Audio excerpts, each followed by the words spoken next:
Next thing that's very important to me is that we build a smart football team, that we have a smart football team here. And I know we have the people in place to do that. The first part of that, the first part of being smart is knowing what to do. We're gonna have systems in place that are easier to learn. All right, complicated to the defense or offense that they're going against, or the special teams group they're going against, but easy for us to learn. Because when we can when we can learn our system and we can get good at our system, then our talent can take over. Less thinking equals talent take over, but we need to have systems in place, and we will have systems in place to do so. All right, this is a difficult one for me, but look, I wrote about this on Friday night, inspired by Sirianni's effort to read from whatever it was he was trying to read from. And earlier in the day, or later in the day, it was Sirianni first and then the Texans afterward. Nick Sirianni reading from a sheet of paper like it was a book report in 7th grade, right? I don't understand it, Chris. I don't get it. We're talking about, especially in the case of Sirianni, this is a guy who's going to be commanding a locker room. This is a guy who is making his first impression on the Philadelphia fan base. And also those players in the locker room who have never played for him before and don't know him, this is his introduction to them. How are these billion-dollar businesses that have the resources and the incentive to get the help they need, to get guys ready, to properly show up, stand at a podium, and speak from the heart? It's not that hard. And I know, well, you do it every day.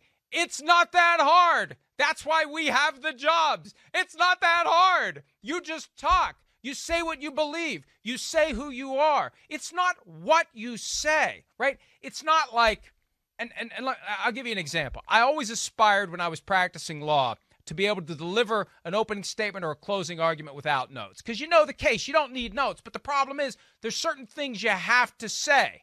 There's certain points you have to make. Otherwise, you jeopardize your client's rights because, hey, you didn't say it. Oh, you forgot to say that. And in a situation like this, there's nothing you have to say. There's no magic word that must be uttered. All you have to do is talk. All you have to do is talk in a way that inspires the fan base, the media, and any players who may be watching. What you say doesn't mean jack diddly squat. Chris, I'm astounded by this. These are not mom and pop operations, even though they're owned by family businesses. These are billion-dollar companies.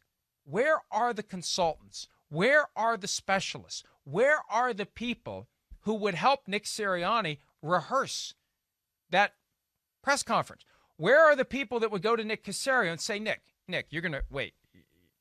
You're not going to read from that piece of paper, are you? That doesn't even exist in the NFL. That doesn't exist.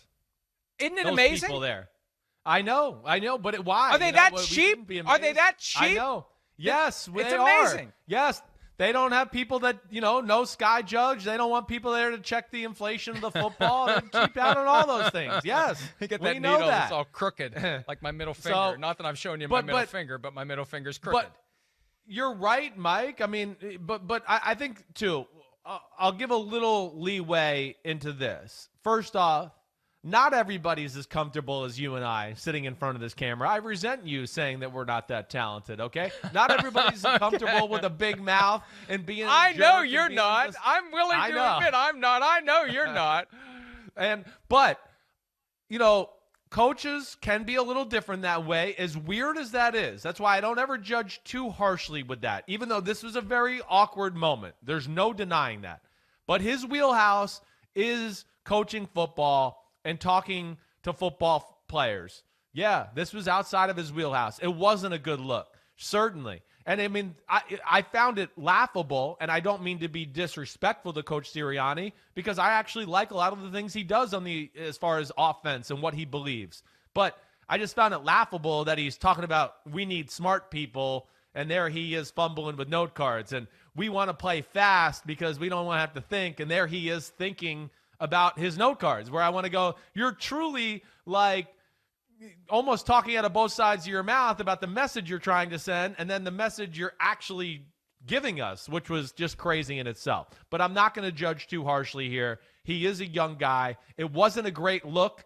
I have more questions. Rather than that, I want to go, what the hell is going to go on with the quarterback situation? How the hell is this going to play out? Where's Carson Wentz? And I'm still, we talk about Houston a lot, but I want to know what the hell is going to go on in Philadelphia. They got a lot of question marks there.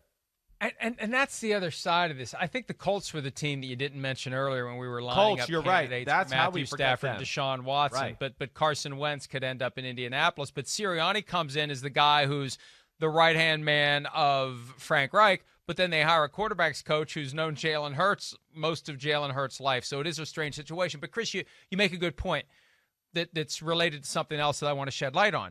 After the prepared remarks portion of the press conference ends, these guys are operating without a net. They're asked questions. They have to answer them extemporaneously. And it's just talking. That's the thing. It's just talking. And it astounds me. You say it's not in Nick Sirianni's wheelhouse. It astounds me that he can get into a locker room in front of a bunch of football players who are all looking at him, wondering what's he going to say and how are they going to react, and are some going to roll their eyes, and are some going to be talking among themselves. How do you command that room comfortably and not command a Zoom video conference or a room full of reporters? I don't get it. And look, you and I have plenty of experience. The more you do it, the easier it gets. And it's not like head coaches do a lot of introductory press conferences, but that's all the more reason to write the check to the local consulting firm that will come in and spend 4 or 5 hours working with Nick Sirianni to get him to a point where he goes out and he delivers a clear, cogent, and persuasive message that lets everyone know this guy gets it. Hi, I'm Mike Tirico, and thanks for watching. Make sure to hit subscribe for the latest news and highlights from NBC Sports.